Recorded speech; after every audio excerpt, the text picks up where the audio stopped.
तो भाई लोग, फुटबॉल के भगवान मेसी का नाम लेकर अपना ये यूट्यूब चैनल स्टार्ट करने जा रहा हूँ। आशा करता हूँ कि आप सब इस चैनल पर छप्पड़ फाड़ के प्यार बरसाए और लाइक, शेयर और सब्सक्राइब करें।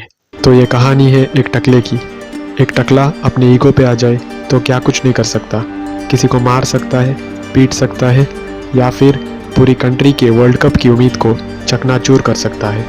मैं बात कर रहा हूँ one of the greatest midfielder to ever grace the football pitch, Zinedine Zidane की। तो साल था सन 2006, वर्ल्ड कप का साल। और वो कहते हैं ना कि इंसान की जब फटती है तो वो मदद मांगने के लिए ज़रूर पुकारता है। और यही किया फ्रांस फुटबॉल ने। मदद मांगी ज़िडान से एक आखिरी बार फ्रांस के लिए वर्ल्ड कप खेलने के लिए। और शुरू हुआ ज़िडान और फ्रांस का 2006 वर्ल्ड कप का सफ़र। और शुरू हो गया वर्ल्ड कप, लेकिन फ्रांस के हालात कुछ अच्छे दिखाई नहीं दे रहे थे।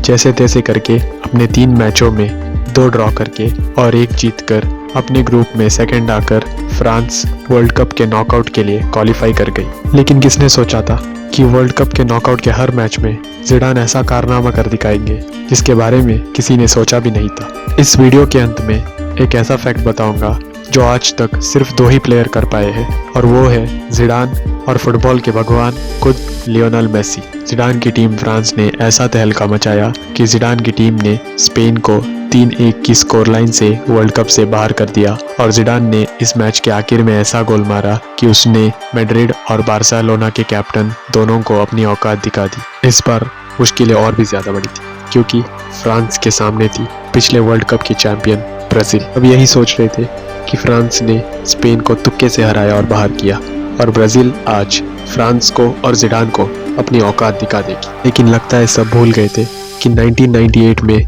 ब्राज़ील को वर्ल्ड कप फाइनल में किसने रोका था। वो ज़िडान ही था जिसने ब्राज़ील को फाइनल में 2 गोल मारकर फ्रांस को अपना पहला वर्ल्ड कप दिलाया। ज़िडान ने फिर से इतिहास को दोहराया और एक ऐसी performance the which is still regarded as one of the greatest performance in football world cup history। Brazil को वर्ल्ड कप से बाहर करने के बाद फुटबॉल वर्ल्ड कप फाइनल के बीच में खड़ा था सिर्फ एक ही पहाड़, रोनाल्डो और लुइस फिगो की पोर्चुगल। फ्रांस और पोर्चुगल के बीच एक घमासान युद्ध हुआ और इन दोनों के बीच खड़ा रहा ज़िडान का वो इकलौता गोल। फ्रांस आखिर में पहुंच गई वर्ल्ड कप के फाइनल में। ज़िडान और फ्रांस अपना दूसरा वर्ल्ड कप जीतने से सिर्फ एक स्टेप दूर थे, लेकिन उनके सामने खड़ी थी इटली। इटली ने उस पूरे वर्ल्ड कप में सिर्फ एक ही गोल कंसीड किया था, और वो गोल किसी टीम ने नहीं मारा, उनके ही टीम के प्लेयर ने ओन गोल मारा था। इस बार कहानी अलग थी। इटली के सामने खड़ी थी ज़िडान की टीम, एक ऐसी टीम जिसका कॉन्फिडेंस हर मैच के बाद बढ़ता आ रहा था। वैसा ही हुआ। मैच के 10वें मिनट में फ्रांस को मिल गई एक पेनल्टी। ज़िडान ने उस पेनल्टी को इस तरीके से मारा कि जब best penalties of all time की एक लिस्ट बनाई गई, उस लिस्ट में ज़िडान की पेनल्टी को पहला नंबर मिला। लेकिन कुछ देर बाद मार्को मैटेराज़्ज़ी के एक हेडर ने इटली को इक्वलाइजर दे दिया और मैच चला गया एक्स्ट्रा टाइम में। शुरू हुआ एक्स्ट्रा टाइम और सब कुछ ठीक ठाक चल रहा था। दोनों टीमें लड़ रही थी अपने उस गोल के लिए, लेकिन 110th मिनट पर कुछ ऐसा हुआ जिसने फुटबॉल हिस्ट्री को ही बदल दिया। एक्चुअली हुआ ये था कि ज़िडान इटली के हाफ में शांत से चल रहे थे, जैसे इंडियन क्रिकेटर्स गार्डन में घूमते हैं। पीछे से अचानक से इटली के प्लेयर मार्को मैटेराज़्ज़ी ने ज़िडान की शर्ट खींची, और इन रिप्लाई ज़िडान ने कहा कि अगर जर्सी चाहिए तो मैच के बाद दे दूंगा, अभी मत खींचो। और इन रिप्लाई इस गांडू इटालियन ने कहा कि आई प्रेफर योर सिस्टर। बात आ गई एक टकले के ईगो पर। ने अपने वीडियो के पहले में कहा था कि अगर एक टकले के ईगो पर बात आ गई तो वो एक कंट्री को वर्ल्ड कप जिता भी सकता है और वर्ल्ड कप हरा भी सकता है। तो वही किया ज़िडान ने। ज़िडान ने अपने टकले से एक ऐसी हाइपर बीम निकाली और सीधा मार्को मैटेराज़्ज़ी के छाती पर हेडबट दे दिया।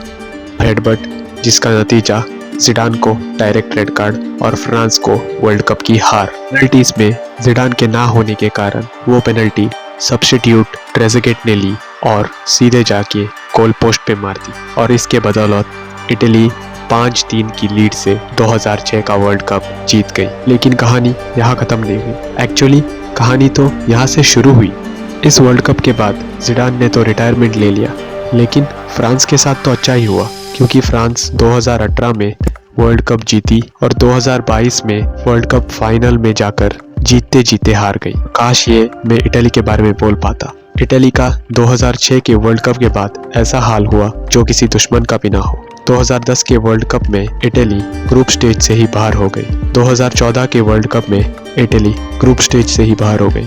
2018 के वर्ल्ड कप में इटली क्वालिफाई नहीं हुई और 2022 के वर्ल्ड कप में भी इटली क्वालिफाई नहीं हुई। 2026 के वर्ल्ड कप में इटली क्वालिफाई नहीं हुई है अब तक और इटली के पास सिर्फ एक ही मौका है प्लेऑफ्स में जीतकर क्वालिफाई करना। इटली एक ऐसी कंट्री जो पिछले 20 साल से वर्ल्ड कप के नॉकआउट स्टेज के लिए क्वालिफाई नहीं कर पा रही। एक ऐसी कंट्री जो पिछले 12 साल से वर्ल्ड कप के लिए ही क्वालिफाई नहीं कर पा रही। एक ऐसी कंट्री जिसने 2006 में अपना चौथा वर्ल्ड कप जीता। क्या हुआ इस कंट्री को अचानक कि वो वर्ल्ड कप के लिए क्वालिफाई तक नहीं कर पा रही। This is Zidane's curse on Italy.